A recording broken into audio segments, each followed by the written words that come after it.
pelayanan komunitas? Oke, kalau aku sendiri di komunitas Tomang ini kurang lebih hampir mau 2 tahun. Tapi kalau karya aku sebagai suster itu kalau dari awal masuk ya, dari masa kuliah sampai sekarang itu kurang lebih udah 10 tahun. Udah cukup lama ya. Iya. Kalau biasa pelayanan komunitas itu di daerah di gereja MBK ini atau ada tempat lain? Oke, kalau untuk Jakarta sendiri itu ada 3 tempat untuk Susah Sang Timur di MBK ini, tapi juga ada Susah Sang Timur di Cakung, Jakarta Timur, sama juga di Karangtengah, Tangerang. Cuma kalau aku sendiri, pelayananku di sini di MBK karena kan sekarang tinggalnya di komunitas Sang Timur Tomang ya. Tapi sebelumnya aku pernah tugas di Sang Timur yang Karangtengah itu. Jadi udah 2 tempat di Jakarta ini.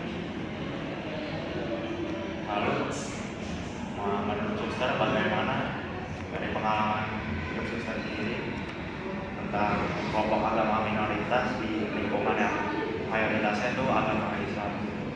Oke, kalau sejauh yang aku alami dan rasakan, kalau di sekitar Tomang ini sih mungkin nggak terlalu terasa ya tentang mayoritasnya, masih kayak ya bisa berjalan beriman. Tapi yang terasa itu waktu tugas di Sang Timur Karangtengah itu. Jadi mungkin kalau teman-teman pernah dengar kan akses sekolah Sang Timur itu kan sempat ditutup ya waktu itu. Nah itu kejadiannya ya karena mau mendirikan rumah ibadat di daerah kompleks sekolah itu, tapi nggak direstui sama warga sekitar. Akhirnya gerejanya nggak jadi dibangun situ, tapi berdampak ke sekolah. Aksesnya ditutup sampai kurang lebih mungkin sekitar 33 tahun ya baru bisa dibuka kemarin gitu. Mungkin sekitar 2 tahun ini sih baru aksesnya itu terbuka. Lalu kira-kira apa saja tantangan utama dalam agama minoritas kita untuk berinteraksi dengan kelompok mayoritas? Oke, kalau menurut aku itu pertama tuh tantangannya dari internal kita ya, karena merasa minoritas, kayak merasa kecil jumlahnya, jadi juga kadang ada rasa khawatir dalam diri sendiri atau rasa takut kayak kira-kira kalau aku berdialog sama kelompok yang mayoritas bakal diterima nggak ya atau bakal dipikir seperti apa gitu.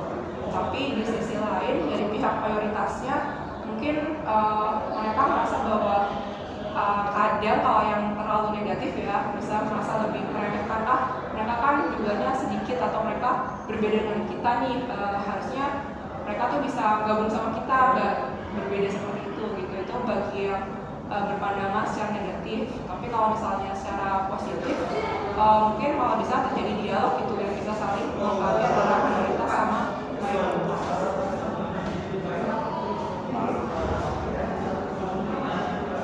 Dari pengalaman suster sendiri ada nggak sih kayak pengalaman positif pernah diterima di antara kelompok orang-orang mayoritas? Oke, kalau dari pengalaman aku sendiri, sewaktu aku kuliah ya, jadi kurang lebih tuh ternyata setelah aku sadari kebanyakan temanku tuh beragama muslim gitu, jadi kan berbanding terbalik ya sama aku. Dan aku nggak nyangka bahwa mereka tuh bisa respect dan menerima aku apa adanya, malah mereka kayak pengen tahu kepo gimana sih sebagai seorang suster atau biarawati itu hidupnya. Akhirnya ya di situ kami berbagi cerita, berbagi pengalaman. Akhirnya mereka juga punya pengalaman baru, aku pun juga merasa bahwa oh ternyata di kalangan yang berbeda agama sama aku pun juga diterima dengan baik gitu. Malah aku juga merasa dapat support dari mereka. Lalu menurut suster nilai-nilai penting apa yang bisa memperkuat hubungan antara mayoritas dan minoritas? Oke, kalau menurut aku tuh ada 3 nilai penting yang bisa memperkuat. Pertama itu respect atau menghargai. Jadi dimana mayoritas sama minoritas itu nggak merasa bahwa paling hebat atau paling benar, karena nggak mesti kalau mereka jumlahnya banyak itu pasti benar, dan kalau yang sedikit itu pasti salah atau buruk gitu. Nah dengan saling menghargai itu akhirnya bisa saling menjaga ya, nggak saling menjatuhkan atau meremehkan. Tapi itu nggak cukup cuma menghargai. Yang kedua itu nilainya butuh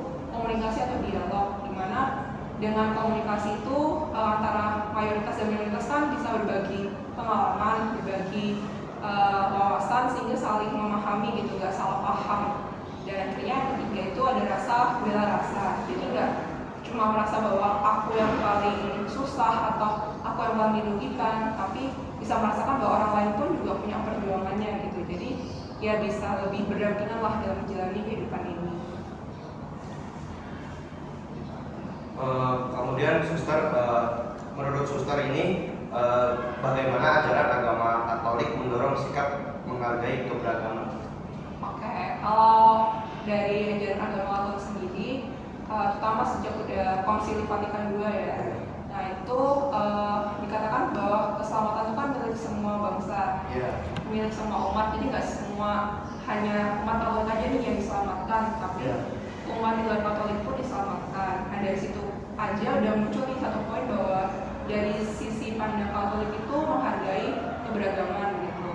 Jadi meskipun berbeda, yakini bahwa Tuhan sendiri itu akan menyelamatkan setiap pribadi melalui perbuatan baik dari masing-masing manusia itu. Dan pastinya ajaran utama dari Katolik kan kasih ya. Nah kasih itulah yang juga membuat keberagaman itu ya gak masalah gitu kita beda, gak masalah kita unik, tapi ya kita tetap dengan kasih itu bisa saling menerima, saling belajar, saling memahami, dan keberagaman itu malah semakin membuat kita semakin kaya gitu. Kemudian apakah ada kegiatan bersama yang telah dilakukan oleh suster atau ya dengan lingkungannya untuk membangun kerjasama antar umat beragama? Oke, kalau dari aku pribadi sih hal yang aku lakuin simpelnya setiap hari raya, misalnya hari raya Lebaran, itu aku pasti ngucapin selamat Idul Fitri ke guru karyawan atau teman-teman yang muslim gitu. Terus aku juga pernah ikut kegiatan FMKI. FMKI itu Forum Masyarakat Katolik Indonesia, di mana orang-orang dalam forum itu adalah orang-orang Katolik yang mau berdialog dengan umat beragama lain gitu, saling membangun wawasan. Dan juga yang aku lakukan ya, aku mencoba untuk menyapa semua orang gitu. Jadi mau aku kenal atau enggak ya, sebenarnya anggukan kepala atau senyum gitu. Kemudian apakah pernah terjadi ketegangan atau konflik terkait perbedaan agama di lingkungan MBK sendiri, suster? Kalau misalnya iya, gimana penyelesaiannya? Selama kurang lebih 2 tahun aku di sini sih aku belum pernah dengar ya ada konflik gitu. Jadi untuk bukti konfliknya aku gak tahu secara pasti ya, karena aku rasa selama ini belum ada yang pernah dengar. Tapi kalau menurut aku, andai kata suatu ketika ada permasalahan, cara penyelesaiannya yang pertama kita ngomongin baik-baik nih antar dua pihak yang punya permasalahan. Kalau memang secara ngomong ke keluarga itu selesai ya udah, tapi kalau memang butuh pihak kedua atau ketiga untuk mediasi, ya itu bisa kita panggil nih orang-orang yang memang kompeten di bidangnya. Kemudian menurut suster, langkah apa yang paling efektif untuk mencegah adanya atau terjadinya konflik agama? Kalau menurut aku langkah mencegahnya itu pertama kembali ke diri kita masing-masing.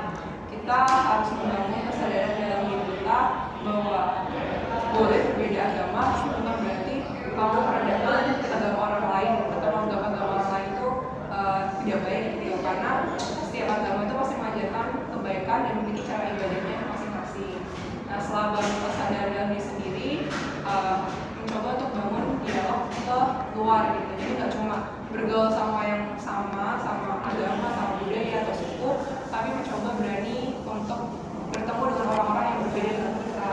Karena dengan pengalaman itu kan akhirnya kita merasa diterima, orang lain juga merasa diterima kan. Dari situ ada keberanian dan juga ada pemahaman baru, sehingga konflik yang ada tuh bisa lebih diminimalisir.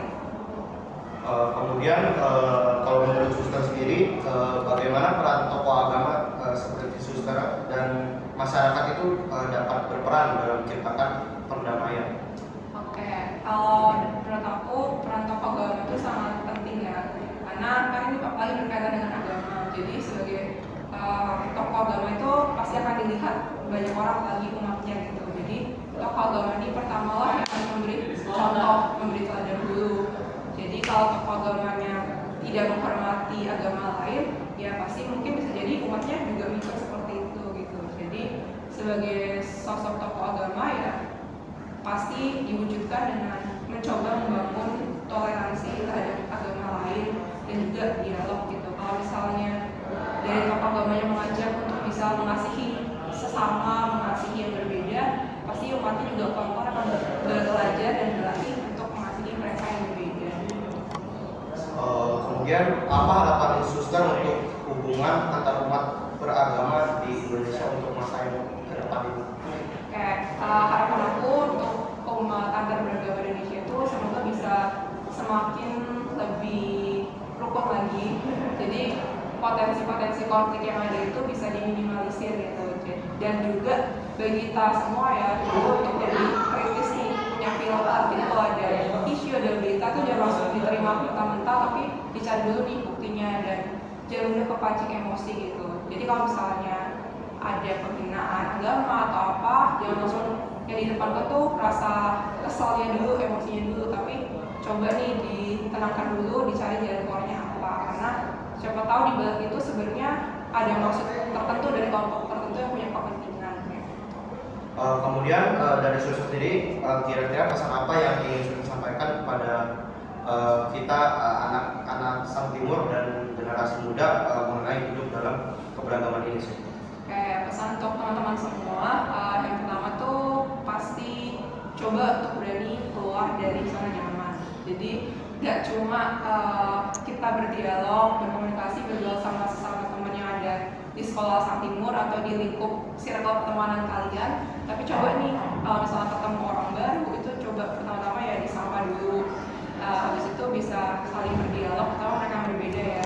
Jadi dengan adanya experience itu teman-teman tuh bisa punya pengalaman bahwa oh ternyata berbeda, gak selalu menyeramkan gitu, malah semakin menambah pengalaman baru gitu. Dan penting juga untuk respect terhadap orang lain, seperti apapun mereka, kita sama-sama manusia, jadi perlu juga saling menghargai dan sebagai sama-sama warga negara Indonesia, kita perlu saling mendukung dan menjaga.